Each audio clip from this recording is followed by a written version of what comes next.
Hey everyone, Tactics here with a bit of a different video for you guys today where we're going to be talking about the first raid in the War Within, that's Nerub-ar Palace. Now that we've been able to test 7 out of the 8 bosses on Heroic difficulty, as well as several of them on Mythic difficulty, but we're not going to be alone as I actually sat down on stream with Stanky Gaming. We kind of both gave our thoughts on how the raid has been looking and what our thoughts were on the various mechanics and how we actually handled them during raid testing, at least on the beta versions of the fight. If you don't know Stanky, he makes some fantastic raid guides over on his channel, which I'll link in the description below, so be sure to do check him out. Also, please do let me know if you guys enjoy this style of content, as it is a first for me. So let me know down in the comments below. Otherwise, I'll stop rambling. Enjoy the video. Yeah, just rip in order. Yeah. Yeah, I think so. Starting off, we had the brutal lashing, which he lashes himself to a player and all other allies within 10 yards of inflicting X amount of nature damage divided between all lashed players. And then, there was a little circle around him and a tug of war.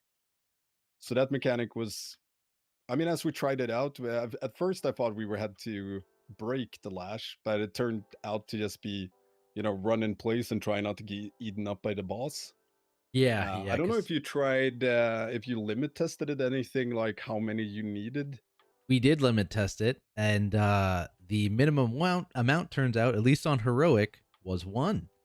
If you could, of course, I think it does a big hit of damage, right? Yes, it's 23 million Yeah. nature damage, but the thing is, it seemed like any immunity did kind of work on it. So things Mm, like spell warding, things like ice block, that kind of thing, and you could just immune it. Now on Mythic, I am reading it now. Actually, it says yeah. if fewer than 6 players are lashed, Ah. then bad things happen to you. Reading that now, so it looks Yeah. like you're gonna have to at least put 6 players in there, and with it dealing 23 million damage on Mythic, I don't know if 6 is gonna be enough. With it being a first boss, I assume the tuning is going to be exceptionally light, right? Like Yeah. I assume like you might have 2 groups maybe, and you just throw half your raid in the first and half your raid in the second and call it a day. One thing we did try with that one though, which I think could be a thing once you progress, is it's using the webs around the room to not have to move because you can get. I believe you got rooted in place and not slowed. I gotta Yeah, reread yeah, it. it's a Yeah, full rooted. route. Yeah. So, which is a bit interesting because some of the mechanics he does the poison circles. I'm skipping a bit. I gotta find what it's called. Digestive venom from the venomous lash. That one clears webbing, but if you want to use the web for the pull-in effect, then you can't use that mechanic to clear them. So it's a little bit weird. Yeah, actually interesting too, because I just have the Mythic boss journal open now. Mm. So on Mythic, the webs actually stun you. They don't root you. Ah, So I get that again, that seems like there are things you can do on Heroic, like solo immune, the brutal lashings, use the webs to help you if you're getting pulled in. That on Mythic, they're like, no, no, no, you can't do that. Yeah, and this still has like decent counterplay, I would think. So like on Heroic, for example, we were just like running around with freedoms and stuff like that and clearing the webs.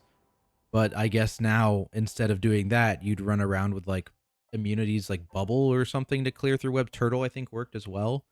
So you'd probably do yeah. something like that to clear room if you needed to on Mythic, instead of using the freedoms, which I think is fine because you now aren't really going to be immunitying the brutal lashings because you need the minimum of 6 there. That makes sense that the fight plays out more as intended, if you will, on Mythic with the stuns. Because, I mean, it doesn't make sense for me on Heroic to have the mechanic that clears the webs when you kind of want to use them for the pull-in effect, but it makes perfect sense as soon as you add in the Mythic mechanic to it. But yeah, the intermission was Uh, very cool looking. Oh yeah, that blew me away. I had the whole, reactionary stream thing going on with the jaw dropped, but it was actually authentic because it took me by surprise. Because reading the journal, I was like, okay, he's gonna do a charge, and you don't want to stand in the charge, right? But it was a little bit more, more to it than just the charge. So, did you find any way to bait it, or did it seem completely random? Because we tried a little bit, but it mainly seemed to, yeah, be random. Yeah, I think we came to like a similar conclusion where it seems to be at minimum proximity targeting. Like we Hmm. had one of our charges which didn't seem to be at the largest clump of players, but it was relatively close, and there was someone else in that area when it kind of went Yeah. out. So potentially it's a random player, potentially it's proximity based, but in general, like when we did a run where we were fully stacked up in the intermission, Yeah. and every single thing was aimed very close to us. So there seems to be some positioning at least taken into account. Well, that makes sense. I do wonder though, once if you actually want to bait it, at least on heroic, might be different on mythic, but on heroic it seems might be hectic, to get it to always charge towards you. Might be easier to dodge if it's spread out, but I'm not sure. It seemed pretty easy to dodge when we were all together because it was basically just like we all stacked up. The ads would all be funneling towards us, right? Because there's just spawning around the place, but because we're all in one spot, the ads just kind of walk in, and then we can just easily step left or step right depending on where we are and where the bait was. So I think it's definitely good. Again, I actually haven't read through the mythic mechanics in this phase, so we'll see if that's bad. It looks, oh, there is a mythic ad. What Ooh. does this guy do? Oh, so this is like an AoE attack it's using. Anyways, we can move on the intermission part because the other, except for the Juggernaut charge, where he just goes side to side and smacks everyone else. He also spawns the Ravenous Spawn ads that I didn't even notice first until they were dead because the nameplates were bugged, so I literally didn't see them. Haha, bugged. Um, but from what it seemed, it was just pick these up as a tank, everyone at AoE's down, and if you could, boss charges through them and insta gives them. And I guess you want to stack them up, potentially use stuns and crowd control since you have the bleed from them. Yeah, especially if those new ones on Mythic are actually doing AoE damage to the group, you're definitely gonna want to lock them down and kill them quickly. And I think it could be a case, at least on Mythic, where you, if possible, and if you can deliberately bait the charge, then you would stack up the ads there and just stun them as you move out and have them just chunk all the ads in one go. Yeah, true. Things like Nox and like Yeah. mass grips and stuff could be really useful for that. Yeah, the last part of the fight, he's hangry, he wants food, and you pick up the bugs and you throw it at him to satiate his hunger. But it's the whole, each time Ulgrax screams, he gains an application of insatiable rage. And in my head, you throw the beetles so that doesn't happen. But when we tested it, it seemed to happen anyways. Yeah, it seemed like no matter what, he's going to get one stack of the buff, maybe. Yeah. Not sure if that's intended. Could be a bug, but it could also just be like, hey, this second phase for 30 seconds is going to be tougher now, and that's just how it works. Because it's 25% fizz dam, right? But he doesn't do a ton of fizz dam. It's mostly just on the Hmm. tanks, right? Like if you think about, or if you go back Yeah, and that's look, true. it's all like nature damage, nature damage, nature damage. It's only the tanks actually getting hit. So potentially it's intended, but also I wouldn't be surprised if it's like, oh no, there was just supposed to be like 3 extra seconds for you to actually throw bugs in, and now you can actually cancel the first one if you're fast.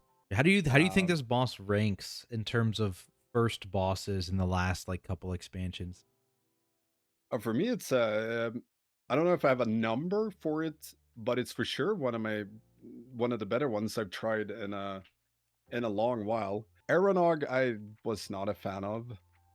Kisara was really good. So if we Yeah. compare it to Kazara, I think Kazara is better, but I think it's definitely up there. But it depends on how it's gonna be in Mythic because on Heroic it was just a fun, good first fight. Not too complex, really cool mechanics, and visually cool looking. And I think that's fair. Like they shouldn't be more than that. I Yeah. don't think the first one or two bosses should be pose any real challenge, if you will. It should be fine for heroic guilds to go in and kill those and perhaps then start to struggle. But like the first boss shouldn't be a struggle ever. Off topic. Are you a fan Yep. of the mid-raid wall boss? I am actually. Depends on how mid it is. I want it. I mean, if it's an 8 boss tier, I'd say 4 is probably a good for a tiny wall. But the thing I don't like with those type of walls is if the following bosses are way easier. Like, of course, a wall is going to be harder, but if you killed like if I remember correctly from Sanctum, Yeah. when you killed Painsmith, then you could go on to other bosses and they just fucking flopped over. And that's a little weird to me. Like a wall, yes. Like if you have Halandris or something, that's fine. But the next boss shouldn't flop over. But it might not have to be as wally as Yeah. Because like as it, Painsmith or something like that. yeah, for me, like, if the bosses after the wall are easier than the bosses before the wall, maybe there was a slight Yeah, problem with the tuning. And Sanctum is like the perfect example, right? Where it's like, yeah. was Guardian of the first ones really that much harder than Soul Render or Remnant when you did them? Like, I don't think so. We might have less wipes on No. Guardian than those bosses.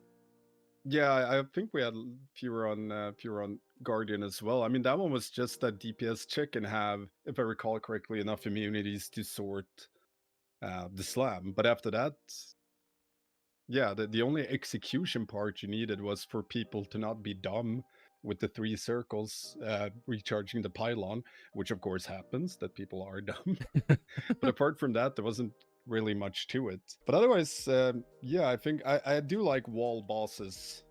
Especially from viewing point when you're watching Race to World first, it's really fun seeing them tackle something like Halandras.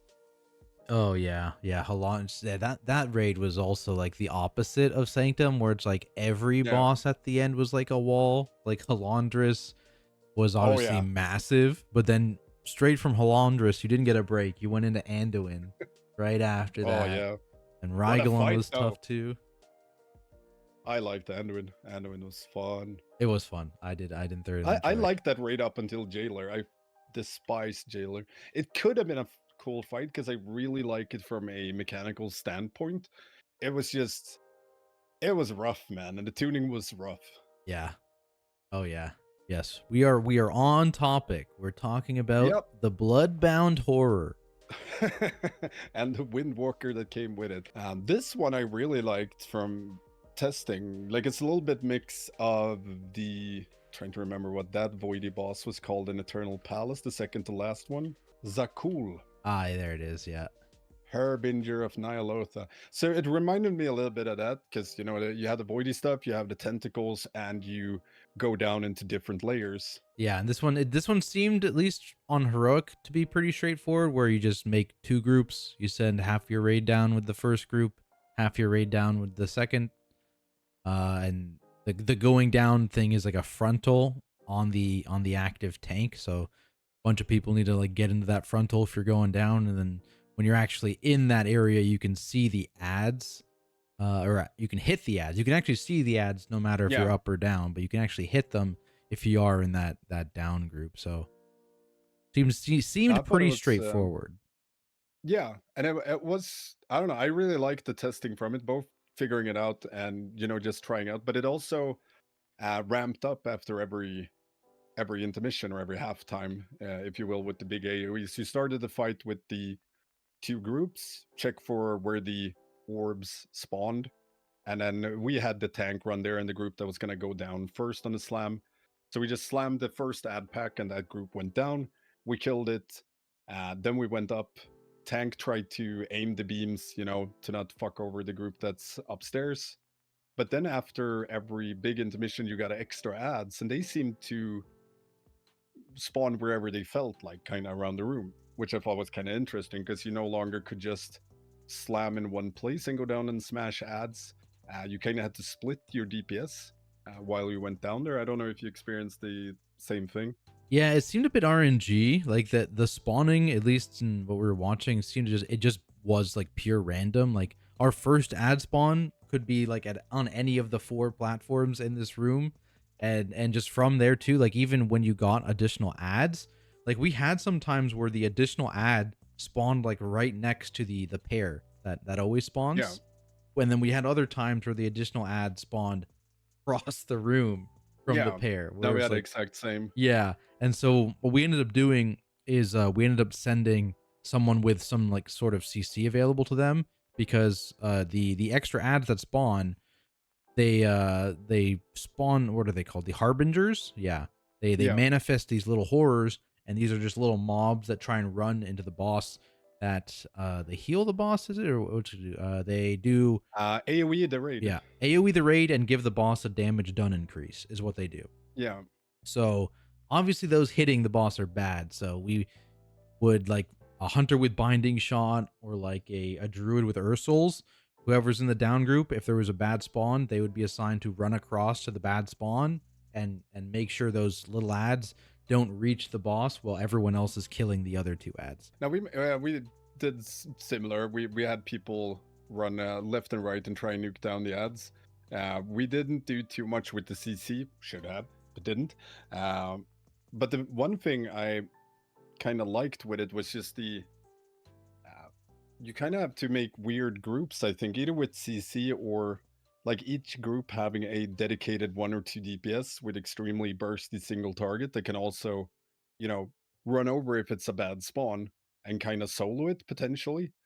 Because it felt like we were, whenever it spawned on the opposite side, even if we CC'd the ads, we rarely had time to kill all the ads. It's going to be a balancing act, right? And what it reminds me of is Anduin, actually, when you were talking about it, because like you've got to learn the, you've got to balance the two groups, right? So you have enough damage in both to fit your situations, and then the down group, the first down group's got to spend time learning. Okay, how do we manage these ads? How do we kill them fast enough? Meanwhile, the up group has also got to learn their little dance because there's all these circles spawning underneath those players while they're up, and you don't obviously want to run out of space. You don't want to cut other people off, and so they've got to learn that, and then you switch it. And now the previous down groups got to learn the dance. The previous up groups got to learn how to handle the ads. So it does remind of Anduin, especially with the standing up frontal to get down to nuke.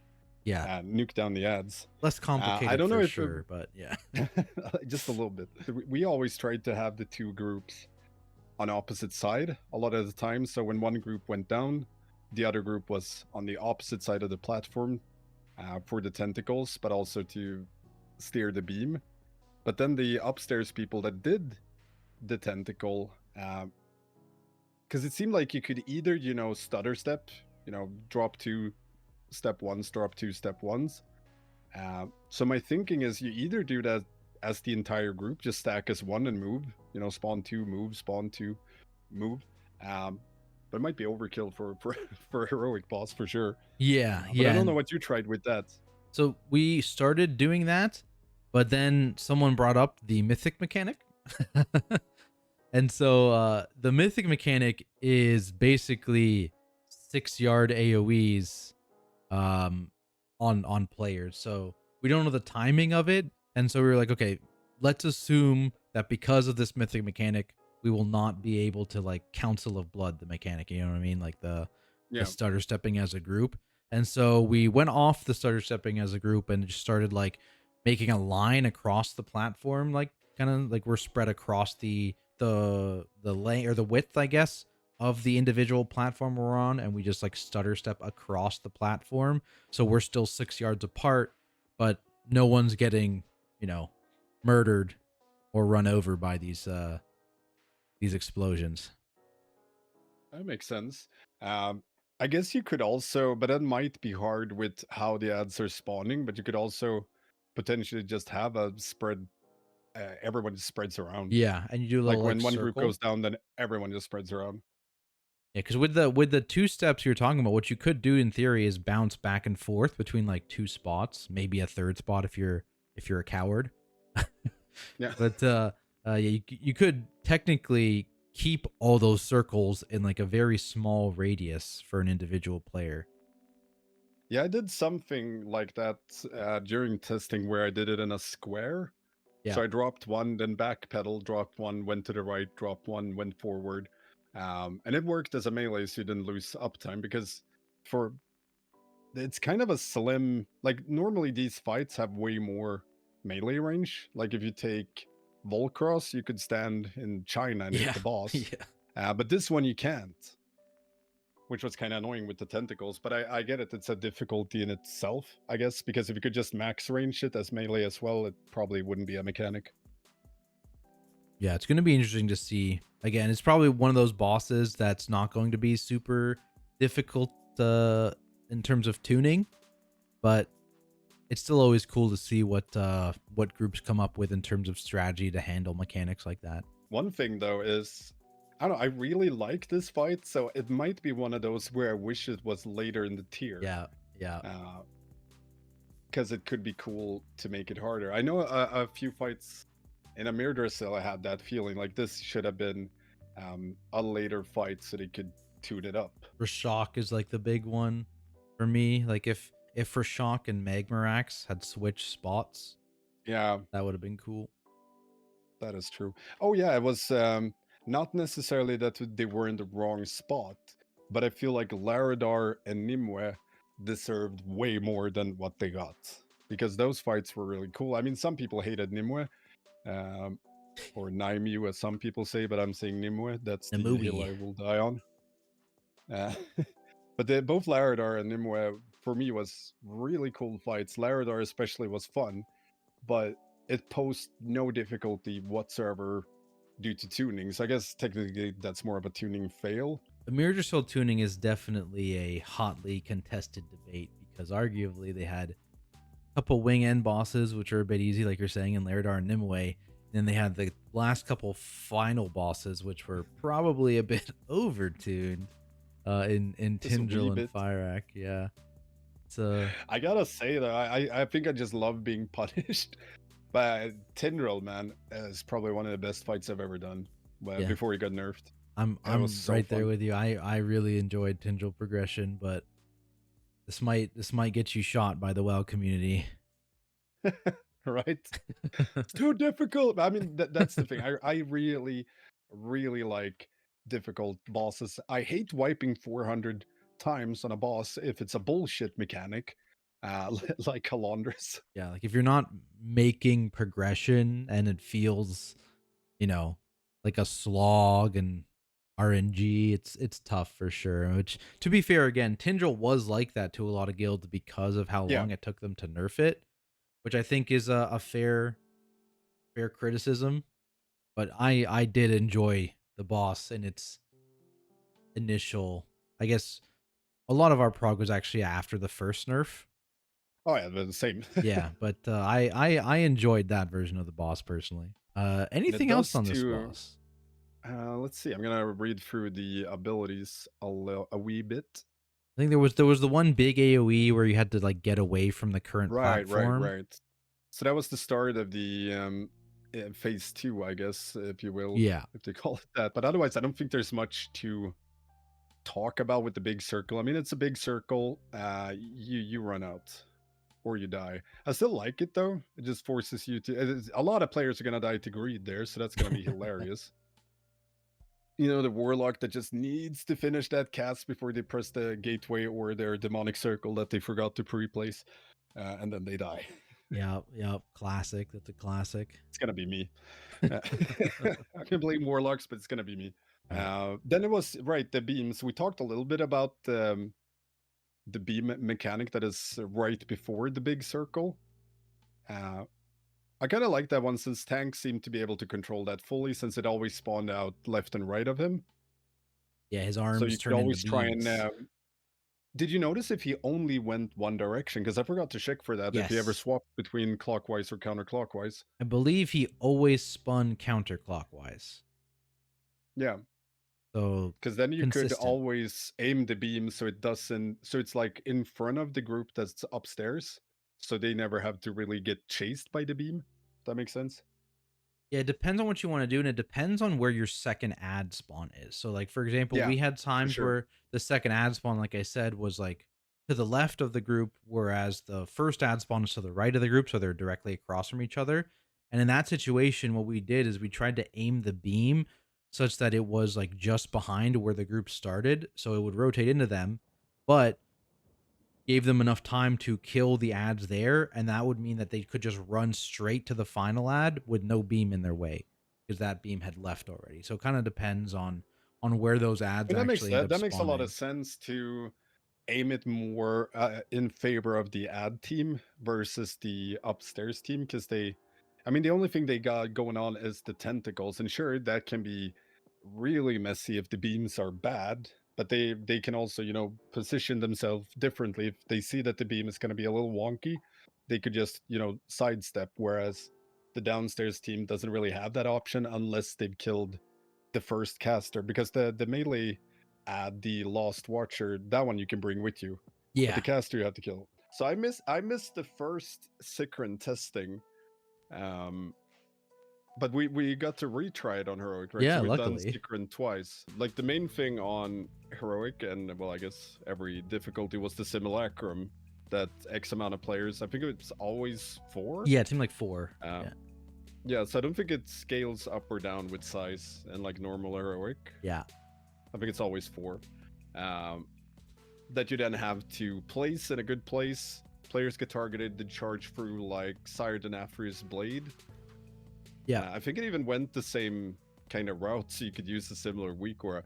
But Yeah. either way, that one goes out. Each player hit by it drops a simulacrum, and players that aren't targeted by it, if they get hit by it, they also spawn a simulacrum. So you have to manage those lines without anyone else getting hit, or rather, players have to make sure they don't get charged when they're not targeted.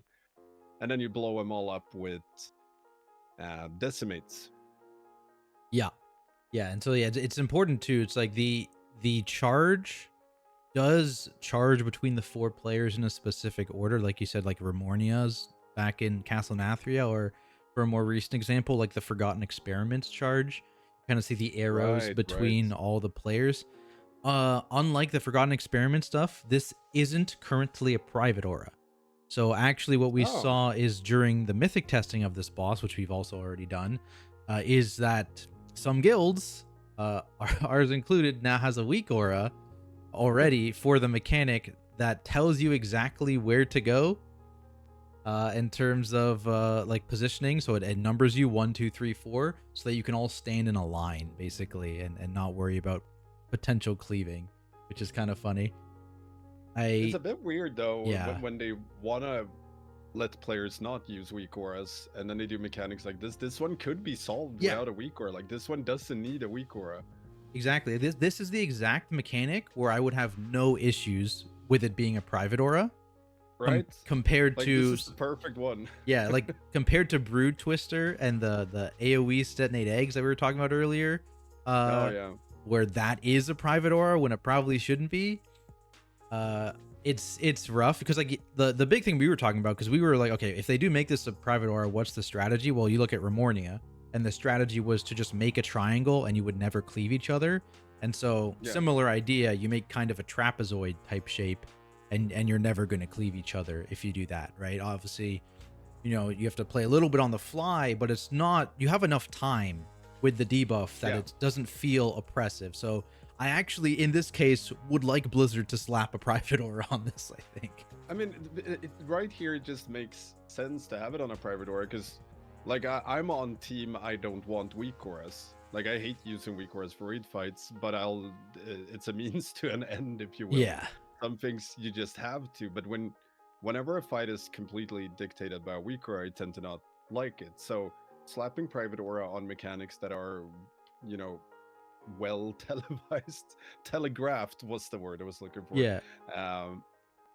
Then you slap it on there and we can solve it ourselves. Like this one makes perfect sense, and like you said, there are a ton of time. I think it's like 4 or 5 seconds. Yeah, it's any of these mechanics that have good telegraphs, like you're saying, they give you time to react, and they're on a relatively low amount of players. Any of those kinds of mechanics, I think, is fine to private aura, right? Another good example was the soaks in phase 1 of Mythic Farak, right? Yeah. Like those are perfectly fine to be a private aura.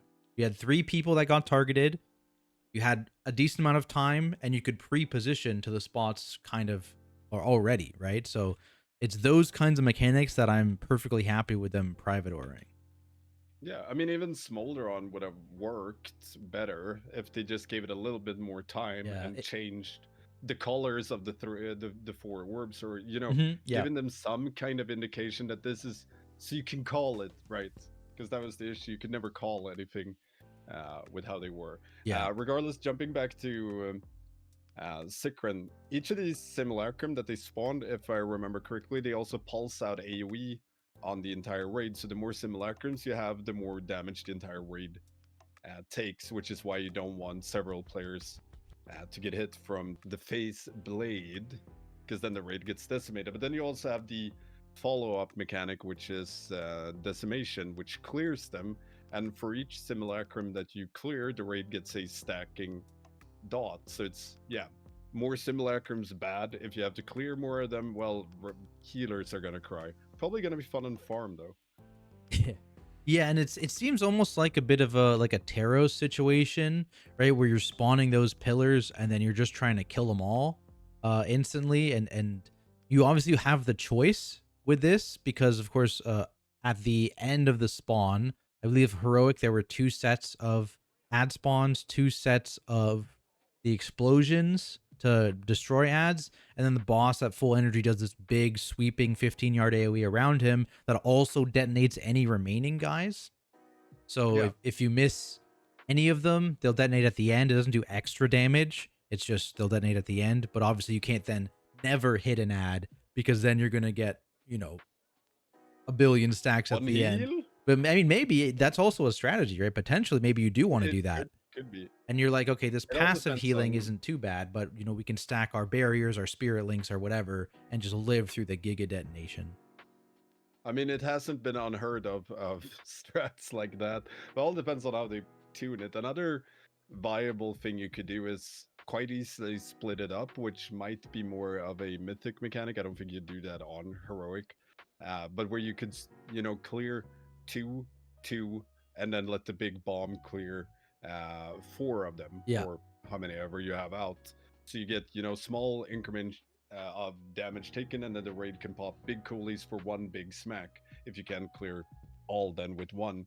But on heroic, it mostly serves as a way to not fall behind. Like, even if you fail, you can still salvage it by just healing through when it clears them, as long as it's not like 12 of them at the same time. Yeah, and it's actually a good point. We should probably talk about how this has changed on Mythic. I don't know if you did the Mythic testing for this boss. I did. You did. Okay, yeah, because the ability cadence is actually different on Mythic compared to on Heroic, where you actually will get 3 sets of ads and only 2 detonations on Mythic. Yeah. So you have to let the big boss AoE at the end detonate some amount usually, unless you're really, really, Yeah. really good with your positioning. So then it becomes a whole thing of like, how many are we actually being able to hit with each set of the decimates? And actually also something we didn't mention, whenever these ads get hit with a decimate or a detonate by the boss, they leave a big puddle on the ground. So you actually want to position these away from the center of the platform most likely, and try and conserve space as best you can with where you're positioning the phase blade hits. So one thing we did with that while testing is we kind of used the room as a pie chart, if you will. Yeah. So you could drop it in one location, and as soon as they drop, the entire raid just moves. And then you just keep going like that around the edge of the room. And you can even put them, like during heroic, we didn't care too much about it because you weren't going to run out of space. But you can easily put them all the way out of the ledge and then put a separate set in front of that and just build in towards the middle, and then go around the entire platform like that. So you don't have to use a lot of space. It's just even on Mythic, like I think it was 5 yards that you had to spread them, and you can still have them very close with that. Yeah, and actually, let's talk about that mechanic. So yeah, that is the Mythic change to phase blades. Is if you ever have a simulacrum, within 5 yards of another simulacrum, it basically is a raid wipe. That is it's a very early boss to put a full raid wipe mechanic from one mistake, one minor positioning mistake. Interesting choice, because it's the 3rd boss in the raid, right? Maybe they could tone it down though, so it's just extremely punishing, and you have to spend a lot of extra healing that you didn't plan on, but you can still heal through until you're able to clear it. Like if you make it equivalent to like a 4-stack popping or something like that, maybe of the ad debuff, you know what I mean? Yeah, because then at least you can feel like you can contribute to solving the fuck up rather than just, oh, okay, we pull again. because that's kind of the case with all those mechanics. Yeah, and like One thing I wanted to ask yeah. before I forget, I remembered you during the second heroic testing. Someone mentioned that decimate was supposed to change so it doesn't travel through players. It Yes. just, but that didn't seem to be the case. But do you have any No. info on that? So the wording of it, of the ability, does seem like Decimate is supposed to stop. So these are lines that shoot out from the boss that will explode if they hit one of the simulacrums, right, and destroy them and put the dot on the raid. In the first testing, this was piercing the players, and it was expected to pierce the players because of the wording in the dungeon journal. They changed the ability between the first and the second testing, so it appears like it's no longer supposed to actually stop at the player. I think this is worse, to be honest with you, Oh because yeah, now, much worse. like melee, for example, need to run to be behind an actual simulacrum rather, to actually even hit it, and not just position themselves accordingly while maintaining boss uptime. So I hope it's just a mistake in the dungeon journal, but the current wording Yeah. of the dungeon journal does seem like the ability should stop at the player. So Yeah, and I again, don't know. if it wasn't like the third boss in the raid, I could see a mechanic like that being something, because it's way harder to execute, in my opinion. Because you'd either, like you said, have to lose a metric ton of uptime as melee, or you'd have to figure out a strat where you have the boss next to all the simulacrums all the time, so melee can easily clear. Yeah, it's But I think it's just, much better to just stay at boss and let the beam travel through. So and it's even more annoying for range too, right? Like it's horrendous for yeah, true. melee, but like even range, like if you're, depending on how you're positioning things, you need to run Yeah. further as a range player too to actually be able to hit these mobs. And so, I mean, maybe that's the intention, but it certainly makes the fight less melee friendly compared to ranged. Yeah, potentially to help with this, I mean, that what we were talking about potentially doing, what some teams were doing on Mythic, is instead of like tanking the boss, you know, somewhat closer to the middle of the room, and then people go to the edges to drop the simulacrums. What we were starting to do instead was to actually start tanking on the edge of the room and rotate around, you know, what I guess that's clockwise around the room, and then having Yeah. people line up, the four people line up according to that weak aura we were talking about, just directly Yeah. behind the boss. Then we just keep kiting forward and forward and forward and keep dropping behind the boss, moving, drop behind the boss, moving, up behind the boss, Yeah. moving. And so that actually conserved a ton of space and does help a little bit with the whole getting behind the simulacrum thing, if that's a real issue to worry about. But it's still definitely a bit annoying for sure. Interesting fight nonetheless. I actually did really enjoy this fight.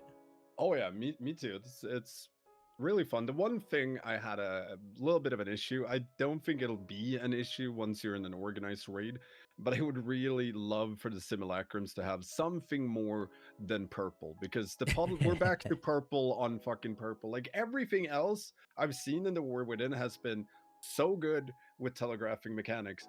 But then they put the simulacrum to be the player's avatar that spawns it. So if you have a Volpera, first of all, it's freaking Oh tiny. yeah, it's, oh, I If you remember have, that. Yeah, yeah. uh, and they're purple against purple puddles with purple. It's just, come on, change those, or put a little arrow above their head, or something. Yep, yep. I guess we can Is there touch on the, anything else on this one? yeah, the tank combo we didn't talk about, because this Oh is the yeah, only boss in the entire raid that has a combo tank buster, you know, similar to like the Rasha'ks of the world. So yeah, it's basically like two of these like fizz hits that makes you take more fizz dam, followed by a really big shadow and fizz hit that makes you take more damage from that hit. So basically, one tank takes the first two hits, and then the other tank takes the big hit, and then also has to tank until the next thing, where then they'll take the two smaller hits, because you can't actually tank the boss very well when you have that massive physical damage amp from taking the first two hits. But it's pretty straightforward. It's not, and you can also even live the third hit if your tank forgets to taunt off, because it's not, it's gonna happen. yeah, it's not an insane amount of damage, and because it's amping only the physical portion of it, which a lot of tanks have heavy physical DRs, it's not too bad. But obviously you don't want to tank all three. But there was no random element to it. No, I was no. remembering from my old tanking days, you know, when it was, okay, which attack is it going to be next, and the whole taunt rotation depends on that. But otherwise, I don't think there's anything Yeah. more on this fight. So then I guess we can move on. Rasha'nan. So before we go over it, what did you think about this fight? Did you like it, hate it, or indifferent? I didn't hate it. Um, I'm not sure how I fully felt about it yet. It was a bit odd. The tank buster was basically irrelevant. It was kind of interesting in the sense that basically the unmitigated damage you do from the tank buster is now a dot on you. So it was kind of interesting. So you want to, it incentivizes you to press your defensive buttons correctly, but it didn't seem to be doing a lot. I really like the wave mechanic. I think the Oh wave yeah. mechanic is super cool. Same as Uh, the dungeon boss, the Dawnbreaker, but there's two of them now on right. heroic, and I believe there's three on mythic. That is the mythic mechanic. There's a third Ooh. wave. How the does it go the same way though? That's the because I could see it going.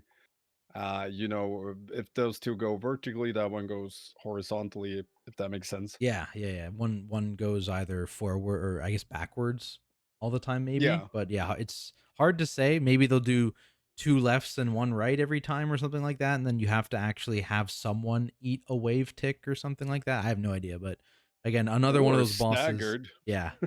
Oh, true. Yeah, that too. But yeah, it's another one of those bosses where we're gonna have to wait and see how that actually functions on Mythic when this boss gets tested. But that could potentially be very interesting. I love that mechanic for many reasons. One of them being it looks absolutely incredible and it's very well telegraphed. As long as you know how it works, it's very easy to deal with. Since it's always thick sides, safe side, faded side, bad side. But even though it's very easy to know how it works, when you're in there and get the mechanic and you're both stacked, and one starts running to the left and you do as well, and then you gotta swap directions between. There's a lot of panic and chaos that can come from that, Oh which I yeah. think is fun because when you actually do it correctly, it feels really good. Feels good mechanic. But it's also gonna wipe so many groups, so many pugs. Oh, it's Yeah. gonna be so fun to If see. if I had to guess, this is gonna be the step up of the initial bosses just from that mechanic alone. But if we take it from the start, so the main thing we had was the waves, and then you got the white circles that spawned the web, and the green circle around players that spawned the acid pools on the ground. I don't know if you approached it in any special way. We kind of tried in the end having all net or web players run to one side, all poison to another side to have those separated. So to not use up too much space because we never knew which side Rasha'nan would fly to during the intermission. Yeah, that's the other interesting thing too, right? That the intermission seems to be random, at least from what we Yeah, saw. Maybe there is a way to force it that's not super clear, but it did appear that Rashomon would just, kind of pick up and fly to a random spot on the wherever he platform felt whenever like. they decided. Yeah. Just wherever they I'm gonna wanted go here. to.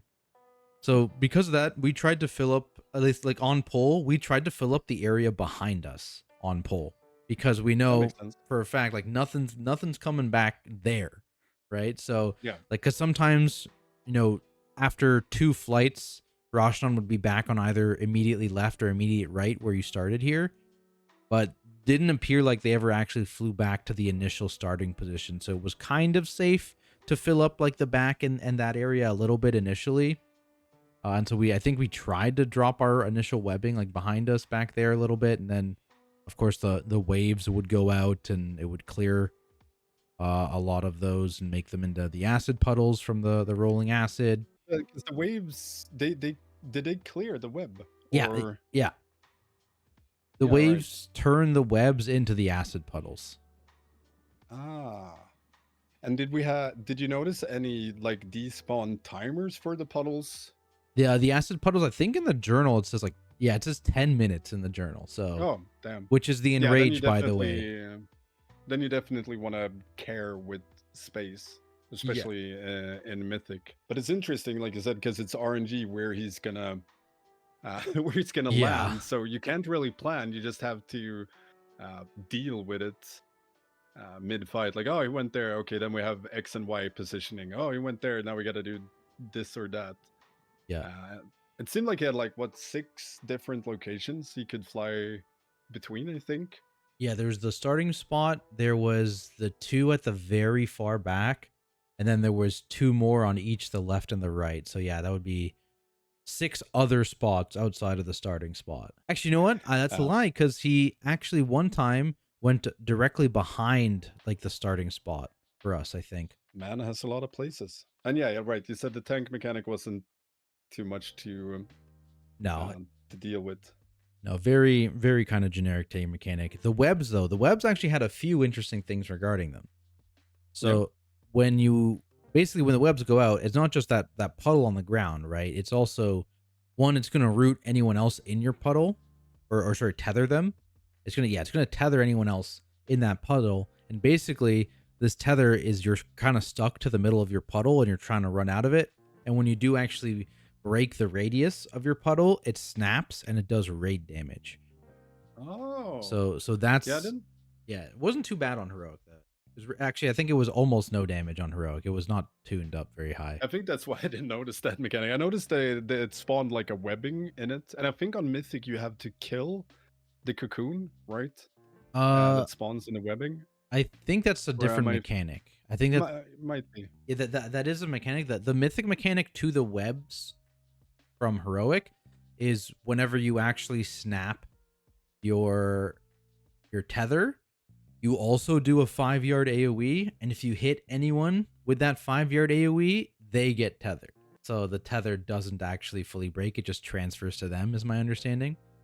So the breakers need to make sure that they're breaking, not near anybody else. That's kind of interesting, and it does, pose a couple of complications with how you gotta place everything, especially the webs, but the raid as well, depending on where the boss jumps. Because yeah, you gotta have space to drop the web, but you also gotta have space to snap it without retethering, all the while, not dying from poison, not getting swarmed by the ads, or potentially, because I think it was at one point they kind of overlapped with the waves, or maybe it Yeah, was the I think it was poison like circles that did.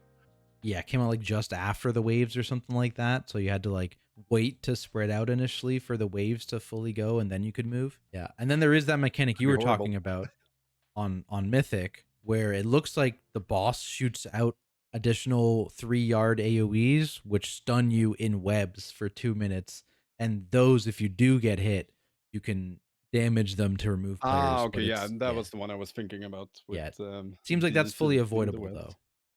Yeah, I mean, I'm not gonna avoid it. It's extra targets. Need, need that AoE. But then we have the tiny spiderlings. Yeah, it just like marks a few players, and then yeah, they do a little AoE Right. around them. Oh yeah, And it's the green. It's the green circles, right? yes, yeah, the green circles are the ads. Yeah, Yeah, yeah, yeah. and then initially they're hitting the person they actually spawn on, and then when you get them to below 50%, then they can be tanked. Is my understanding. I kind of like the get some crazy uncapped AoE, if you will, during the fight that you still have to control. It adds a lot to the fight. Plus, who doesn't like to slam down AoEs? Yeah, just something for the DPSers out there. Go ads, let's go. And it's a lot of ads too, right? Yeah, it's like 3, Yeah. 4 ads per player, and there's like 5 or 6 players targeted, maybe. I mean, I wonder if it's gonna be. I don't think it's gonna be mandatory with grips for that, but it would surely help with any kind of, grippy hands or sigils for that. It looks like the spawns are about maybe like a minute and a half apart. Is what it's looking like. It seemed to be right, kind of right before it flies away. Yeah, yeah, yeah. Right when the boss is getting close to 100 energy. But yeah, that is funny too. Having this many ads spawn, even though they're low health, is a curse for low mythic guilds because everyone's just gonna roll up to the boss in AoE spec to do the Yeah. ads. Plus, you're gonna have all the DPSers making arguments about why they have to use AoE talents for this fight, where in actuality you should just play single target and whatever class can do both should handle that. Yeah, especially because they have like That's not no gonna happen. HP. Like you don't Yeah. even need anyone to do cleave, really. They'll just die naturally. But you will have BM hunters going. Maybe it's easier for them to have multi-shot now, but it will go multi-shot. You will have MM hunters going full multi-shot build. Okay, because we need it for the boss time. Classic. Yeah. Classic. But overall, I kind of like the fight. It's hectic. It has some fun mechanics, especially the wave. Um, is great. I really like that one. Yeah, the wave is such a cool mechanic to me. I think has there ever been a mechanic that's been, done that way specifically? I'm not sure there has been. It's like Not that I can remember, and definitely not anyone that's been nearly as visually yeah, the pleasing visuals as is that really one. cool. Speaking of visuals, I mean, we'll talk to it maybe when we get to Nexus Princess, but visuals in a Yeah. lot of these fights are crazy.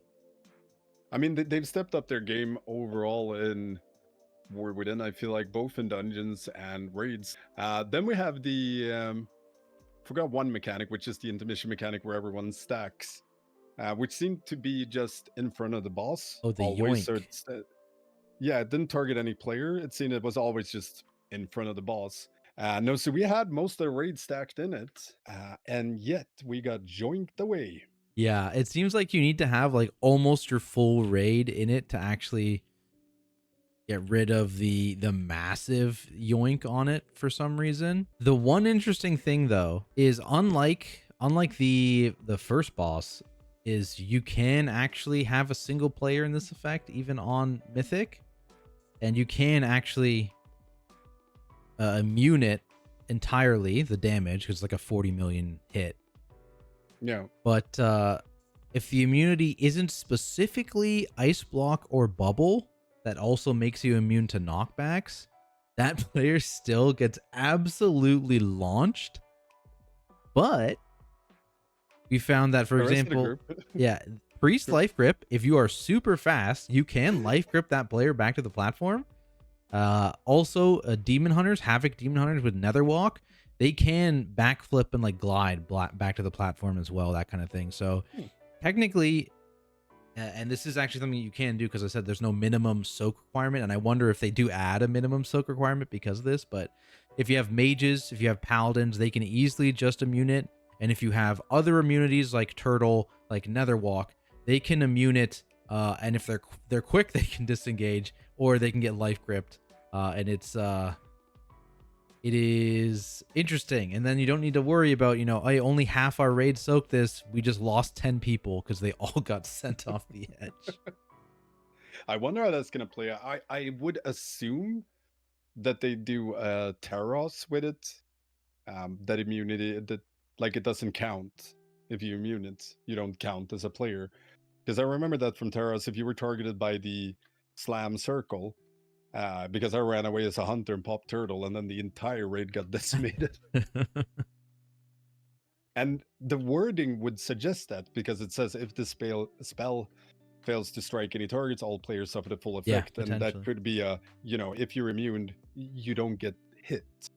Yeah, and I wonder if they're gonna actually, like, maybe that was a bug, it wasn't working correctly, or maybe again there's supposed to be a minimum soak on it. But as Yeah. of right now, it is immunable by a single person, and even on Mythic.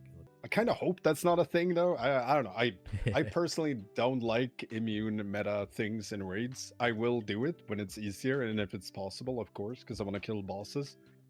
But I'm always, most of the time, I want to play the fights kind of how Blizzard intended them to be played. So I like when they put stops to immunes and things like that. Of course, you should be able to use immunes, but you shouldn't be able to skip entire mechanics with them. I guess we can move on to Broodtwister then. Yeah, boss number, what is this, 5? Yeah, boss number 5. This one was cool. It was like, this boss to me, it did give Broodkeeper vibes, but like if Broodkeeper was good. Right? It's, yeah, I think this one did the Brood fight way better.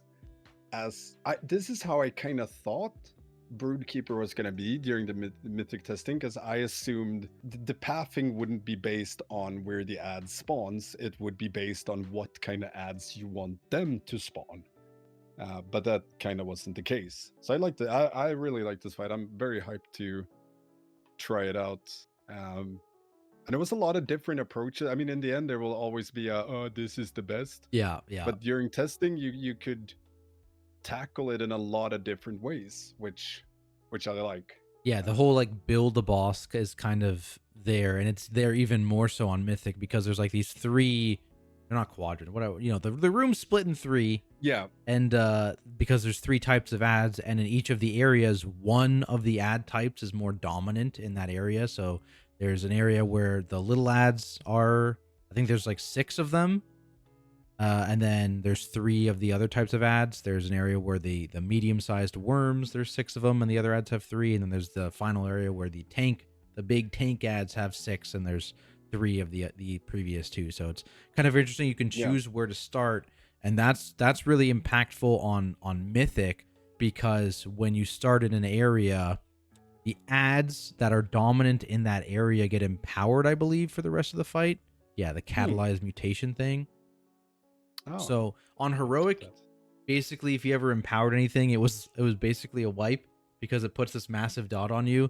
And in terms of like how that happens is like the boss, she's gonna run to like the nearest container, and again, there's one container in each of the areas of the room, and she does this Yeah. like shortly after pull. So you kind of pull her to the area you want her to start in, and she's gonna start spewing out this purple goo from that thing, and basically, if any of the eggs are unhatched and touch that, they get empowered. And that was kind of hit and miss for me, because this was the part of the fight where it's like, this is kind of taking away choice, because you're kind of Yeah. forced to clear the eggs closest to the purple goo to make sure they don't get Yeah. empowered, and you don't actually have a ton of time to actually like build what ad waves you want, you know? Yeah. One thing we tried with that was to I don't think that's how it's going to end up playing out, but we allowed it to empower certain eggs to focus on other clearing other eggs, because some were, less dangerous when empowered, and some you could stay like the worm. Yeah. Um, if you empowered that one and healers were prepared for it and had cooldowns rolling, you could easily out heal it, at least on heroic, and you could still nuke it down before the purple stuff really got too much in the way. Melee could have quite a lot of uptime before they had to run away, so it's quite easy to nuke it down and heal through the dot. But I don't know if that's going to be something you end up playing around, because it did seem like you had the exact number of circles for the exact number of eggs, if I'm not Yeah. mistaken. Yeah, it's you have exactly the same on heroic anyways. Yeah. So you have to get all your clears, otherwise something's getting empowered, because you also only have, what is it, like three sets of them? Right? Yeah, because there's 12 eggs per thing. You only get three Yeah. sets, and if you ever miss anything, then that mob's getting empowered. And like I said, on heroic, you can heal through a stack, no problem. On mythic, I believe it's an absurd number. Let me see. So it's 2 million damage every 3 seconds on mythic. One heal? Yeah. So that ability is too powerful, I think, to ever Yeah. actually allow you to let an ad get hit. And like I said too, like, the ads are going to be empowered throughout that fight automatically, depending on which part of the room you start in, right? Because if you start in like the Yeah. little ad area, for the rest of the fight, all the little ads are empowered. You will never not kill a unempowered little ad, and even if you break them, they're going to be empowered, right? That's very interesting, though. I think that could be fun, because, like you talked about earlier, it gives you, well, at least the illusion of choice of where you want to begin and how you want to tackle it. I mean, in the end, there's going to be meta strats for Yeah. it. So to go off topics slightly, uh, like the best part of raid testing for me is figuring out, going in blind, having no idea, Yeah. and having Yeah. no one done it before who can say this is the way to do it. I usually do try and do that when I make raid guides and have alternate strats, because I often talk about this strat worked for our guilds and a lot of guilds, but it might not work for your guild. Yeah. Your Exactly. guild might not be great at this type of coordination. You might be better at this type.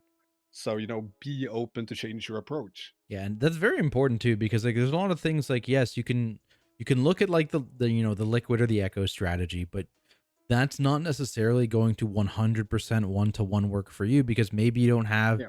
the exact same comp. Maybe you don't have the exact same like player skill on certain roles. You have it in different roles, and you need to now change the assignments Yeah. from, hey, Liquid had their mage do it because their mage is I'm fired up. Maybe our Yeah. mage is Lil Timmy, and Lil Timmy is not the best, but he's decent. But you have like a super sick hunter player or something like that, and so Yeah. you gotta change that mechanic from being on on little Timmy to being on your hunter player. And it's definitely like thinking about how those strategies actually adjust depending on what comp you're bringing, because sometimes you're missing a somewhat important piece of the comp too, right? Like, and that's just not Yeah. something you can field, and so you got to figure out a way to make it work for your group. And that's definitely still a very interesting portion of raid progression for me at least. Yeah. And I think I think a lot of guilds should Or Timmy, be yeah. more aware of Shout that, out that you Timmy. can you can actually change stuff. You can actually do stuff different. I remember in both in Sanctum, but also in not Nihilotha, what is it called? Nathria. We played without Disc Priest, which, couldn't be done, they said. Because Spirit Shell, Sire yep. Denathrius without 2 Disc Priests was barely doable, they said. Kel'Thuzad wasn't doable without Disc Priest. And we did all of those without that. We had, same thing when we killed Tindril, we had the worst comp out of any guild has ever killed it at that time. Still worked. Just had to be a little inventive with some things. Yeah. Maybe it cost us, more pulls in the end, most likely, but boss died. I think that's That's all the that important part. matters. That's all that matters. So we go through the other mechanics here. So you had the experimental dosage, which targeted 4 players, and they are the ones that break the eggs. And then we had so the worms needed to be interrupted, the big spiders just needed to be tanked, and then the small spiders needed to be controlled. Because we noticed quite fast that when when you didn't control them, shit got out of hand real fast with the infest, which is Yeah. kind of a nice homage to Gahun. I mean, it Yep. is a Gahun worm, so it's still nice to bring that kind of mechanic back. Yeah. But it was very interesting when we tried sometimes breaking three of the small ones at the same time and having 3 different location with cooldown or crowd control and things like that. But I guess if you have a grippy tank, you can do those kinds of things. Without it, it might be an issue. So this might be a 3 tank fight or a 2 tank and a blood DK kind of thing. Yeah, I mean that. I think you'll find other ways. Like having the mass Yeah. grip for sure is really useful if you ever do like a double little guy break. A triple little guy break is a little, I think, insane probably on Mythic unless the positions of the ads change. But other than that, like abilities like Binding Shot, abilities like Ursul's Vortex are really really powerful on those Yeah. mobs, I think. And also something else we noticed, which I assume is a bug. I don't think it's intentional, but if you stunned the little ads during their cast instantly, they actually just wouldn't recast for some reason on testing. Again, I assume it's a bug. I'd assume that that's a bug, yeah. Yeah. And then you also have the web debuffs as well, which is always going to be fun. It's like a magic Oh, yeah. root, but if you cleanse it and you're on another player, they get rooted. So you got to, get spread out and away from people before the actual dispel goes out. I think, the mythic mechanic, the other one, not the empowering one, is that instead of 4 circles, you are going to get 8 circles to hatch eggs. Oh. But eggs require 2 circles to hit them to hatch. So you need to Venn diagram on the egg. And to my understanding, this is a private aura. So get your macro fingers ready. Oh, private auras. But yeah, I mean, I like the idea of the mechanic. I like private auras. All depends on how the Blizzard executes the mechanic. Like, is it doable without a weak aura in an easy way? Like Firak Intermission or Smolder on pre-nerf. Like, sure, you could. Well, not Firak. You couldn't do it. I don't remember if any guild came up with a way. I remember Dratnos talking about it weeks after Race to World First, that he still hadn't figured out a way to tackle that intermission without a weak aura. Like, he couldn't think of a single way to do it consistently. I mean, it all depends on how they do that mechanic. Like, if it's gonna be fairly easy to sort yourself, fine. Like, if you have plenty of time. But if not, it could be kind of turbo ass to play with. Although trying to think of it because it's gonna be. Did you notice if it targeted anything randomly, or if it just RNG targets, or if it preferred range or melee? I remember getting it quite a lot as melee. There are I melee think that that are if it could, getting it, right? But I mean, it yeah, could just be an anyone but tank situation here. yeah, it did seem random. So I don't think that's gonna be the case. Then it's just gonna be, either a weak or a macro or a get good kind of thing. But I think without a weak or a macro, it's gonna be really annoying, or you're just gonna wipe a lot to it. Some Yeah. players are dealing with an ad over yonder, they get the circle, and then they're running to the closest egg, and wouldn't you know, there's two of them there. One of those doesn't run to another egg, and it could be interesting to see how it's gonna be tackled. Otherwise, I don't think there's much to it. How was it in terms of tanking? Because I know our group discussed a bit 3 tanking to have 2 tanks deal with boss and potentially 1 or 2 ads, but then you had another tank fully deal only with the ads. Do you have any thoughts on that? I think the issue with 3 tanking anything currently is like there has to be a significant gain or no enrage, basically, or extremely long enrage on the boss fight to make it worth it. So that's going to depend on final boss tuning, health tuning. My guess is you're just not going to be able to 3 tank because of tuning based on where this is in the raid. And in general, I mean, you're just going to have your tanks kind of figure it out. You know what I mean? Like you're at most you have 2 of the big crabby boys. I guess they're spiders, but they can turn into crabs if you turn that on. But my guess is at most you'll have 2 of those, right? If you go into the big ad area, and at that point they're going to be empowered on mythic, so they are going to apply a stacking 10% healing reduction to the tank. And so it's probably just going to be a situation of kill the crab before your tank dies, is my guess. And I don't think you'll actually want to invest in a 3rd tank, is my guess. And that's just generally my opinion too. Like, fights have to be they have to be designed in a very specific way for you to consider a 3rd tank. Yeah, that makes sense. And one of those ways has to be the enrage is undertuned. And this is a boss fight which seems to enrage actually relatively quickly, right? Because the 3 areas Yeah. fill up with goo and then you're donezo, right? So then I guess we move on to Nexus-Princess, which I absolutely love. oh my god, yeah, this fight was so cool. Good. Yeah, this is what I'm hoping is like the sludge fist. You know what I mean? It's like, Oh yeah, tight tuned. You gotta go right until the enrage and maybe try and live a few ticks of the enrage to kill the boss. Like that is what I'm hoping for the tuning on this boss. Because it's really cool. And the nether rift mechanic, that is the really cool thing. The whole like physics they've made in that room. yeah. It's and also before we talk about the mechanics itself, it's how they're telegraphed. Like when there's one ability I get where they charge you, they target 1 player each, the ads that spawns, and that player gets a beam towards them, and that's the direction they will charge. I don't know if you saw that, but if you as a player get targeted, it turns red, but only for you.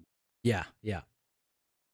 And that just blew my mind. I was like, oh my god, I don't even need a fucking weak, or I can use my eyeballs and instantly know I'm being targeted. But it doesn't screw anyone else because for them it's, blue purple beam, so they know they're fine. Yeah. No, it's a really cool, and that is not even the only one, but like animation on this fight. Like the animations on this boss fight are so sick. This is contrasting to some of the previous boss, the Broodtwister. This is a very scripted fight. Like it's basically full scripted on repeat in terms of how it works. So basically, like, initially the phase starts, a few people are going to get picked by those shadow clones, and this is going to increase over the fight. So like on pull, at least on heroic, the first phase, this would target 3 players. Then you'd go through to the whole intermission, and it would go back, and then this would target 4 players. Go do another intermission, you go back, and then this would target 5 players. So you get more and more of these to deal with over the course of the fight. And then this is kind of like where the mechanics come from, right? Because like initially wherever they drop it, it's going to be this clone, and then they're going to do these rifts that kind of suck you in. And so you kind of want to Yeah. spread these out a bit so that you aren't sucked in one direction. You want to have that kind of the physics like spread it out a bit so you can kind of stay still, which was kind of cool. Because this is like, We had I tried a few different approach for the portals because I thought that was the most fun mechanic to yeah, test out. yeah, Um, so I think like for a very well coordinated raid, you could do a square type of thing where it's spread out and you can stand in the middle and be perfectly safe from all the pull-ins. But one thing we tried to do was always have all but the tank one in a line behind us. So if you imagine that on pull, you place the 3 or 4 circles at the entrance at the stair in like a row with a little space between them, and then the boss dead center but far ahead in the room.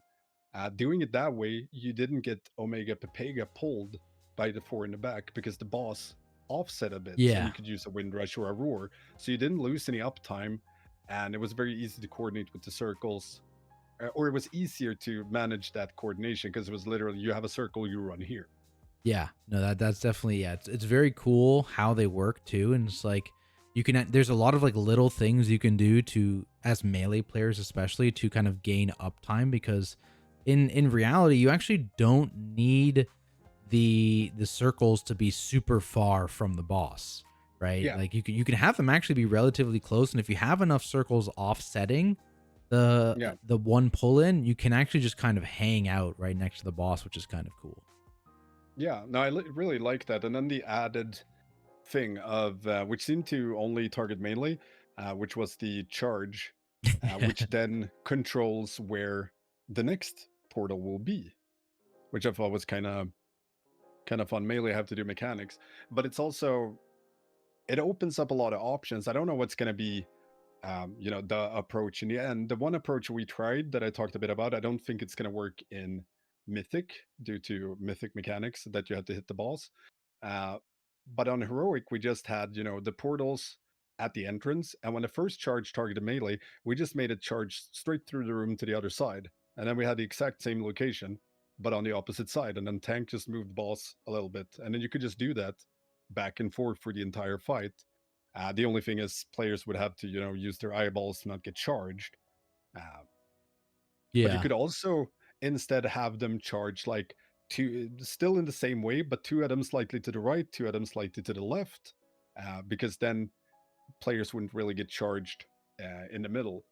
So there's a lot of approaches you can do with the positioning of where they charge, where you drop the portals. But then the tank could also offset it a bit. If 1 or 2 players made their charge in a weird direction, I could just ping somewhere and be like, tank stand here and drop yours here, and it will kind of offset. So you had to do a little geometry mid fight, yep, yep, yep.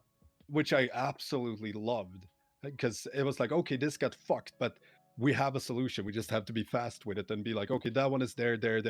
Tank goes here and it should offset. Yeah, it was definitely really interesting too. Yeah, because what we were trying to do by the end of it is we were trying to do this like pentagon like formation, like around the boss, and then Yep. tanks would adjust where they dropped theirs depending on where everyone else dropped. So Yeah. it puts that responsibility more on like an individual player, and everyone else can kind of just drop wherever is closest to them. And Yeah. then it also made it interesting for the charges, because then what you would want to do is you just want to try and charge them all like to the right. And if you did that, like if you charge them all to the right, you'd actually maintain the same formation of portals, which was kind of interesting Yeah. because they all would dash like the same distance, right? Yeah. You could also dash them into walls. Yes, yeah, straight backwards, like just further in the wall. Yeah. So I absolutely love this fight. For that reason that you can just tackle it in a lot of ways, and if shit hits the fan, you can actually do something about it, if you're smart. Yeah, and then you were talking about the mythic mechanic. Now that is basically, there are these debuffs that go out on several players, it seems like, or something like that, and you have to consume them. You have to put those charges through the boss before the intermission, otherwise it's a wipe. That's kind of how I understand it. Yeah, I was leaning towards the same. I'm just I'm wondering how that's gonna work out in practice because you gotta have them then either a set amount or all of them always Rawr. charge for boss. But then you have the if any player gets hit by the charge, they get the debuff. You know, will eventually spawn balls and all of that jazz. So if you just have them always charge for boss, it would seem like you lose a lot of uptime as melee because you Yeah. continuously have to run the fuck away. It's hard to say, and it does seem like you don't want to ever detonate these all at once because it's a stacking pulsing damage. But I mean, maybe you do. Maybe you just say, hey, on the first dash, let's put 4 or however many things you have up through the boss and just pop healing CDs, heal through it. I Maybe. mean, just checking the damage, I don't think I don't know healing that well, or definitely not in War Within. But having a million per sec for 10 seconds doesn't seem impossible to out heal if you stack, either Spirit Link, maybe a Dome, Rally Darkness, etc.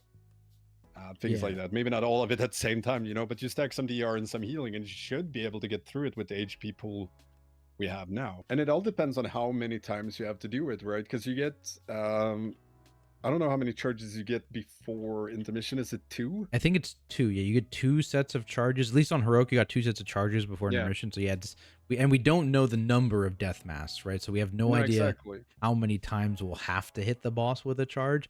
It could be that I guess what the maximum number of death masks it could be is 8 in phase 1, right? Because there's only 4 charges.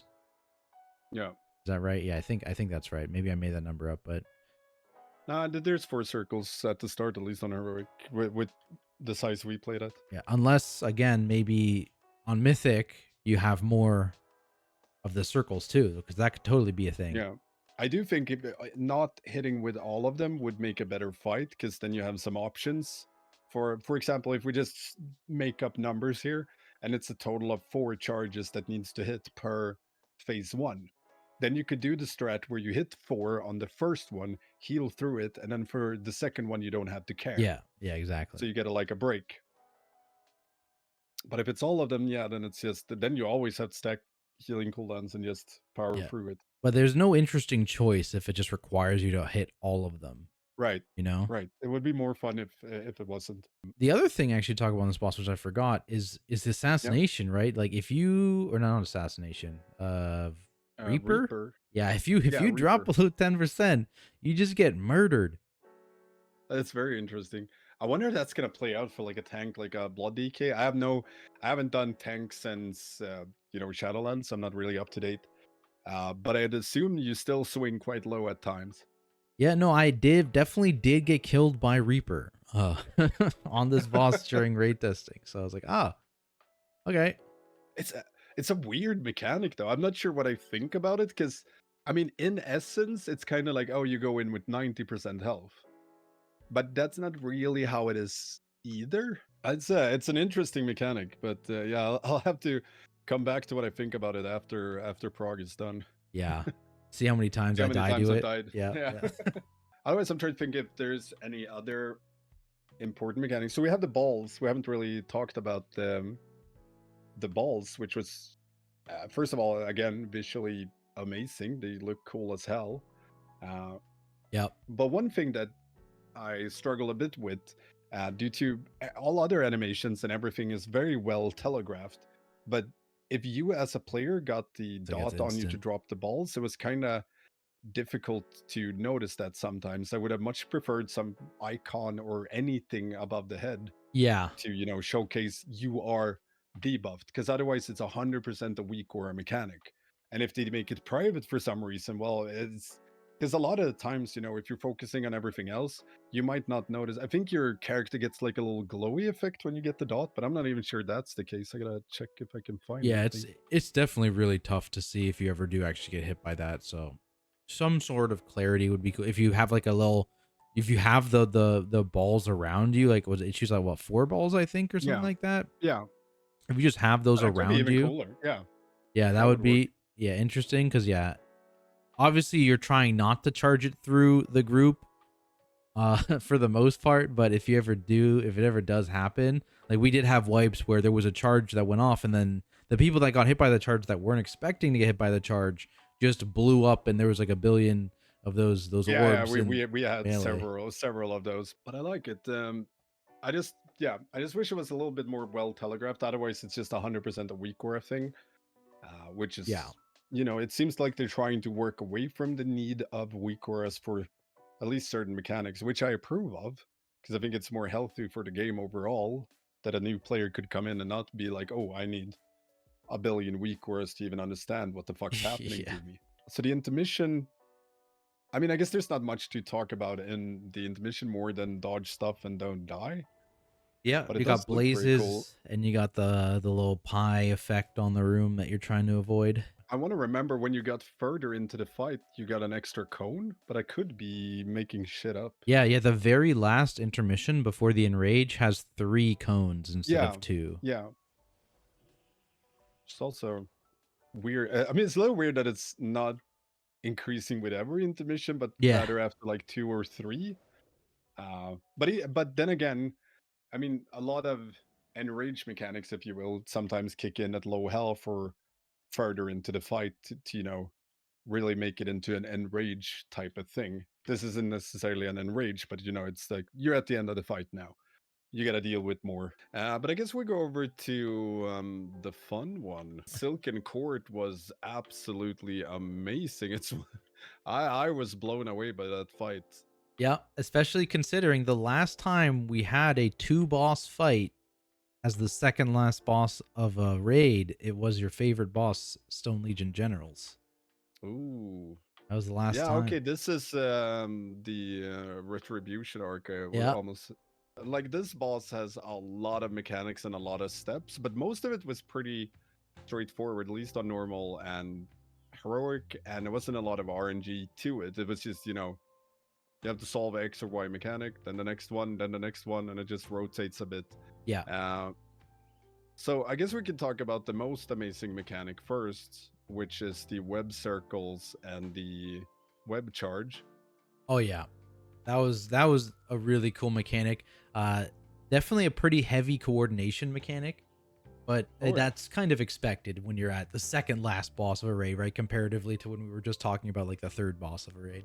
Did you ever try? I guess you didn't since you No. tanked. You just Actually, well, I get did to it look once by at it. accident. So Ah, the way you get the debuff changes throughout the fight, but we can talk about that because in phase 3 everyone will get this web debuff, but initially, at yeah, least in phase 1, there's like a few puddles of web that spawn on the ground, and there's like a ball in the center of this bigger puddle, and basically if someone touches the ball, it'll tether them to another player that is in the web area, and it'll make this thing similar to like Nerub-ar, right? If you click on the Nerub-ar firefighter hose, you have that big yeah, circle that shows where the hose will snap, kind of thing. It's a very similar yeah. thing where the 2 players both get a big circle indicator that shows where their web tether will snap. And this does a ton of damage to you while you have that tether active, but you need to actually block the boss's charge with your tether. Otherwise, it's a raid wipe. So the boss at some point, one of the bosses is going to jump away and do a big charge at the tank. And then if you need on normal, 1 group of people to put their tether across. On heroic, it's 2. And on mythic, it's 3 groups of these web tethers across the charge line. It's a super cool looking, interesting mechanic. Like I said, it's a little gimmicky, but I don't mind it. I think it's cool. No, I don't mind gimmicky Yeah. mechanics, but they have to be done well. So it's not, like, ooh, this was quirky and then annoying for 500 pulls because it was just quirky. It wasn't fun to play. I don't know if you noticed any particular spawn patterns for the circles, or because they dropped on the ground, right? They weren't around players. I gotta look now. All 4 of these swirlies just spawned exactly on player position. So yeah, they're on players. Yeah. So then you can probably bait them, which will make coordinating the getting webbed a lot easier. And Now, I guess something else to note, that is also the only boss that you can control the position of. The other boss is tankable. In fact, you do need a tank to be on her because she just spams a range attack. But you can't move that other boss. That other boss just jumps around the room randomly. I don't know if you want to talk about any of the P1 tank stuff, or if we should jump over to like the ads or the frontal stuffs. Yeah, the tank stuff it's the same the entire fight basically. There's like one difference in like the spell school changes in P2. Mm, Because basically how the fight works is that, at full energy in P1, or it seemed like 66% health, you transitioned into the second phase, and then Skyne Spinner got empowered, and then at 33% health, or when they hit 100 energy again, you changed into the last phase, and then a noob got empowered in that last that phase. yeah. But either way, basically Skyne Spinner just constantly shoots a magic hit at the active tank, which also puts a dot onto them. So in phase 1, it's a poison dot, and then in phase 2 and 3, it's a magic dot. So you can dispel it actually, but it's kind of, you only would want to dispel it between ability casts, because it seems like she casts Poison Bolt like 5 times in a row on that tank, reapplying the dot. And then she does some other mechanics, and then she goes back to casting it like 5 times in a row, that kind of thing. You can, Hey, Shaman Poison Cleanse. I'm not going to use it, though. yep, DPS no, lost, yeah, but that's still. the global. What are you talking about? Yeah. Yeah. Uh, Keep a global. and then Sturdy. for a noob, it was just a physical hit on the tank that increased their damage from that physical hit. So that was the only one forcing you to taunt off, was the noob one. Though we were doing some math on it, and in theory, because it's a pure physical hit and it's a blockable hit and that kind of thing, you can actually like tank quite a few of those in a row. So like, especially on heroic, so you're not necessarily forced to swap off, but that is what they intend you to swap off at, is the piercing strike hits. Because what we were talking about is, can a prop warrior solo tank a anub'arash for an entire phase?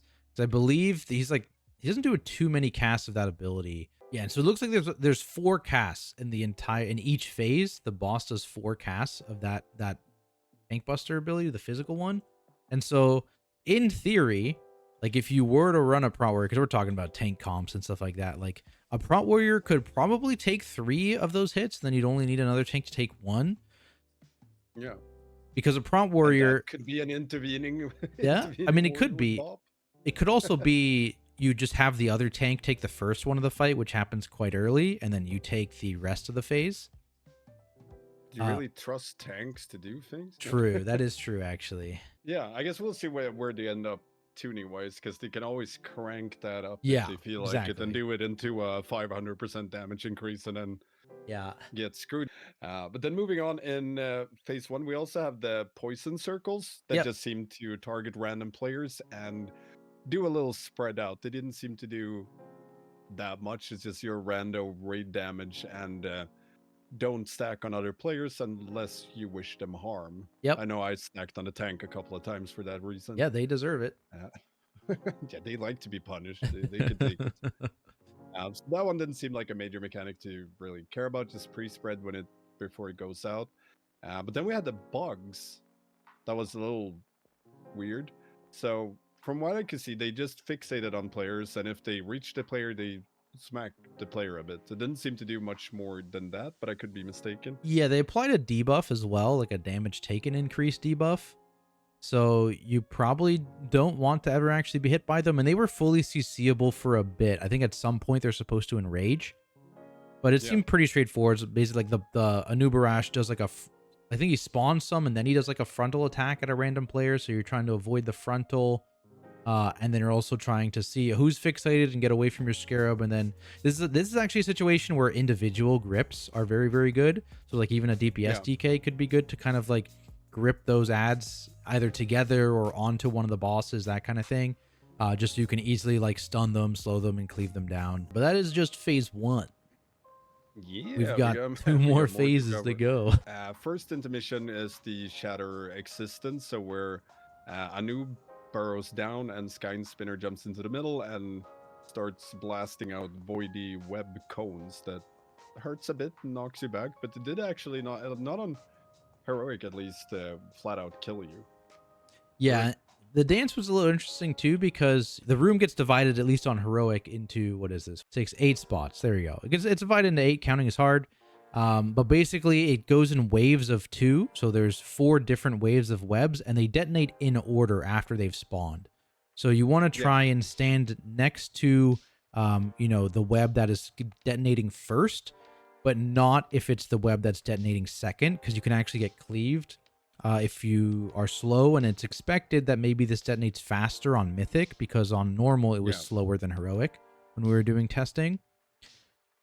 So you really want to make sure that you're standing on either the third or the fourth set of webs next to the first set of webs, so that you can quickly move into the first set of webs after it detonates before yours does. To end the intermission, you have to break the absorb around the boss. Yeah. So Shadow Existence starts casting, they get a huge absorb on them, and the faster you break it, the faster you get out of the intermission, which is quite nice. Also that it's not completely time-based. One thing though the healers mentioned, which I don't know if it's something they're gonna change or not, but there was no rot damage or anything during this intermission. You just dodged the waves. Healers could literally AFK. So, unlike when you played Rasha'nan and you had a similar mechanic, but everything, you were just blasted constantly. Here, there was 0 damage during the intermission, unless you got hit. Yeah. Which I wonder if it's intended, because it's a bit weird. There was some very light damage. So there was, if you stood in the webs, you were slowed and you took very light ticking damage. Looking at Mythic, there is apparently a damage hit every 22 seconds on Mythic. Wait, is this, let me double check something. I think this has to do with the Mythic mechanic. It does. Okay, ignore that. We'll talk about that later. Yeah. We'll talk about that later. We get into the second phase, and like you said, no more charge, no more ads spawning, I believe. Oh no, there's some ads in this phase still. Looks like, yeah. Oh, there is. Okay. But he lost, or anub'arash lost his big charge mechanic, and then instead he's got the bugs, the stinging swarms. Yeah, right. So that's basically a magic debuff that goes out on 3 players on Heroic. And this is no duration. You just take ramping, ticking damage while you have it on you. And if it gets dispelled, it goes to the nearest player or Skein Spinner. So it will go on a Skein Spinner if you dispel right next to them. The one thing to be aware of, though, is that this does get a duration if it goes onto Skein Spinner. So it goes to a 12-second duration from Infinite. And the whole thing here is that occasionally Skein Spinner will do a big raid-wide wipe cast in, what's this called? Cataclysmic Entropy? Yeah. Cataclysmic something, at least. Yeah, that one, yep. And basically, the only way to stop this cast from going off is by having the boss reach a 3 stack of that debuff on Heroic. I think it's 5 on Mythic. But you dispel basically 3 players onto that boss as the closest target within, refreshing that 12-second window, not letting it expire. And that disorients the boss. So you have to time the disorient for the cast to actually interrupt it, because if you trigger it early, it doesn't interrupt it. And the fun part is that dispelling that debuff also is a raid-wide hit. So you can't necessarily stack them all up or do all the dispels back to back to back to back. You need to give your healers a bit of time to heal. But again, you have about 12 seconds maximum between each of your dispels, so you have a little bit of breathing room. So you could potentially have one player get dispelled on her before they jump into the middle, and then you just have 2 to deal with next to the boss rather than trying to spread out 3 or 5 players. So on Mythic, I think that will be way more prevalent, where you have to do like 2 fast dispels before boss jumps into the middle, and then you do the rest there. But I'm also thinking on Heroic, what we tried to do sometimes, which was more difficult than I'd like to admit, but just have 3 marks around the middle and have, 1 player with a swarm per mark in like a triangle around the middle. So when boss teleports there, you could just mass dispel, which kind of worked on normal at least, but I don't know how the damage will be on Heroic if you mass dispel. The other thing to remember too is that the cadence is actually different. So this is another ability that's going to happen twice in this phase, where the stinging swarm comes out and you have to stop this raid-wide wipe, similar to stopping the charge in the first phase. It only happened twice. So this happens twice in this phase, but the timing of the other abilities around that cast is different in this phase. So like the first one you were mentioning, the boss is actually not in the middle of the room. You have a lot of time to, you can put a debuff on her while they're on the outside of the room, and then they'll do a jump to the middle and start their big cast. So then you need to put your last buffs or even all three of your buffs on the Yeah. boss at that point. But for the second cast, they actually jump to the center of the room way earlier. So they jump to the center of the room. They do some other abilities in the center of the room. So you can actually mess yourself up if you try and do an early cast of the debuff. Of course, people are gonna have boss Yeah. timers when this is actually out, so be something to pay attention to. But some of the other abilities is there's like a big pull in from where is it Web Vortex? Yes, Web Vortex, where the boss pulls all players in. They binds a few of them, and then does an AOE Yeah. around them. So you have to get out of that. And so that actually is just before the second detonation. So it can be a bit chaotic for sure. Yeah, I remember that now that you mention it, that it swapped halfway through. One thing I'm also seeing, and I remember seeing that Skyne Spinner occasionally uh, did a web frontal during that phase, Yes. and I never knew if it was bugged or if it was, she just randomly sometimes throws away a web cone. Yeah, I think that's another new ability in this phase. It's not a super impactful one or big one, but it's just a second frontal. So there's now two Yeah. frontals cast at differing points in this phase.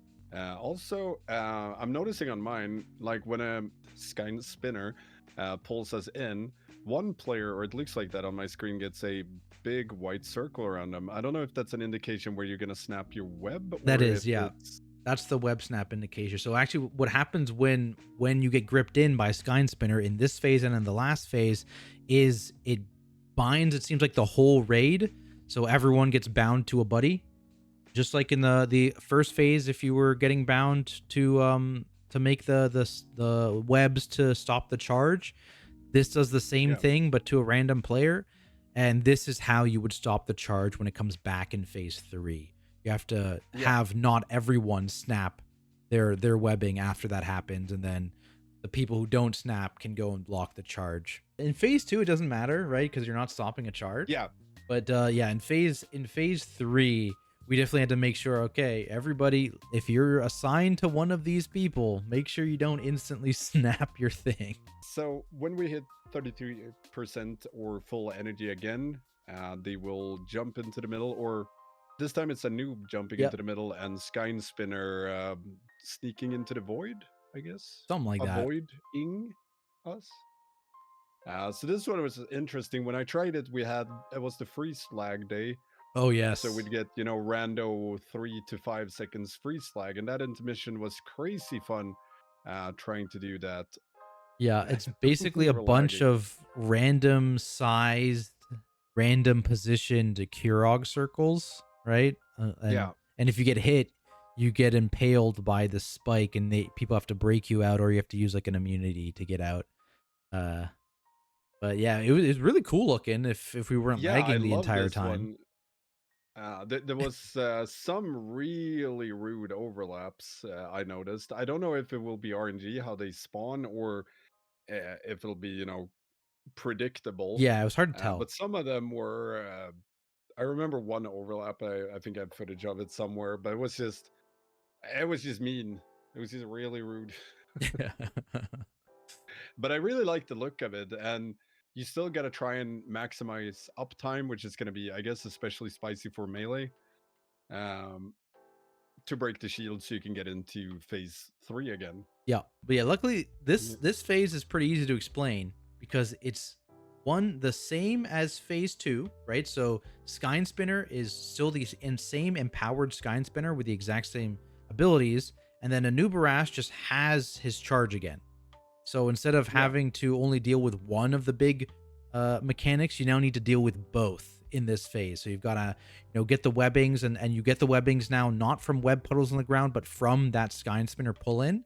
It assigns random web partners, basically, it seems. So you now have to make sure you're watching and you have enough people who don't snap their web, and everyone else needs to snap their web to reduce the raid damage. And then you also need to watch for the dispels when that comes out and make sure you're getting the 3 dispels onto the Skyne Spinner and interrupting the big raid wipe cast. So there's a lot going on in this phase. So the mythic mechanic that I've been kind of referencing but not talking about, where, oh yeah, this strategy works on heroic, but mythic, it doesn't work, is let's talk about that. So basically, Yep. um, it seems like at the beginning of the fight, potentially, players will get assigned a debuff, either Whispers of Paranoia if they're one of the 10 closest players to Skynspinner, or Whispers of Rage if they're one of the 10 closest players to anub'arash. And you're just going to have this mark now for the rest of the fight. Okay. Basically, think of this, is the way I think about it, it's Anduin debuffs for the entire fight is what it seems like. Half your raid, assuming, because you have to have everyone get marked, otherwise you instantly die.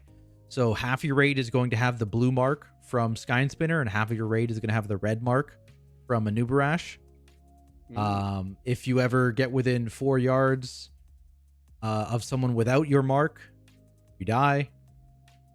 That could be fun though.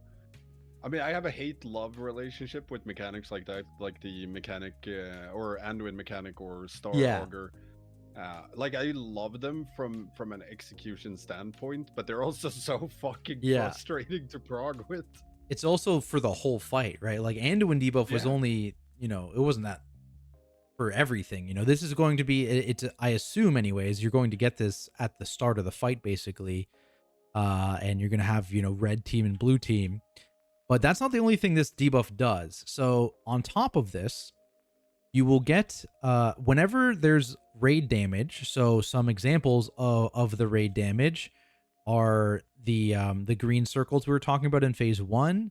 It's the dispelling of the magic debuff in phase 2. It's that raid hit every 22 seconds we were talking about in the intermission. Yeah. Any of those causes every single player in the raid to drop a little like moat on the ground. And the only people that can soak these moats are the people of the opposite debuff. Oh. So you're going to drop these moats. These moats, you have 15 seconds to soak up these moats. Otherwise, they debuff everyone of the opposite debuff. And basically how this works is you can't have just one person soak them all, because you also instantly die if you hit 3 stacks of the soak debuff.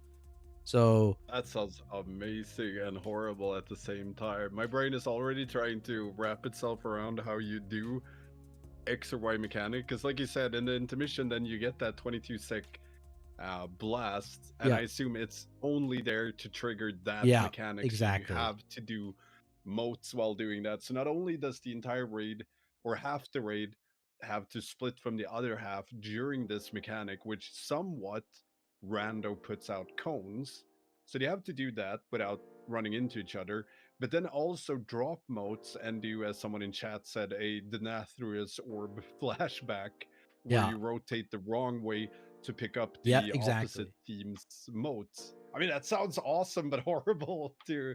That would be fun. Yeah, and the way there's some like leeway there, right? So like the soak debuff, which you can have a maximum of 2 stacks of, it only lasts 8 seconds, whereas the moats explode after 15 seconds. So in theory, you could soak 2, let your debuff fall off, and if you got there quick enough, you could soak 2 more. But yeah, the second intermission is gonna be interesting because it seemed a bit more random, and definitely the phase, especially phase 2 and phase 3, with the stinging swarms getting dispelled and then spawning moats on all 20 players, right? Because if you have 5 stinging swarms you now need to put on the boss, do you really want to concentrate them onto the tanks, causing you to need to dispel it 2 more times? Yeah. Meaning spawning 40 more moats to put it on a tank, right? I don't know.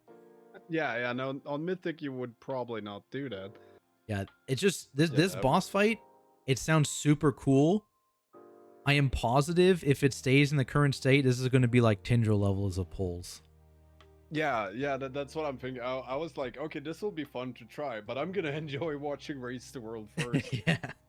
Deal with that, because that's gonna be nuts. Also forgot to mention, in phase 3, the intermission from anub'arash continues, so he occasionally does 3 rings, kind of exactly like on Kurog.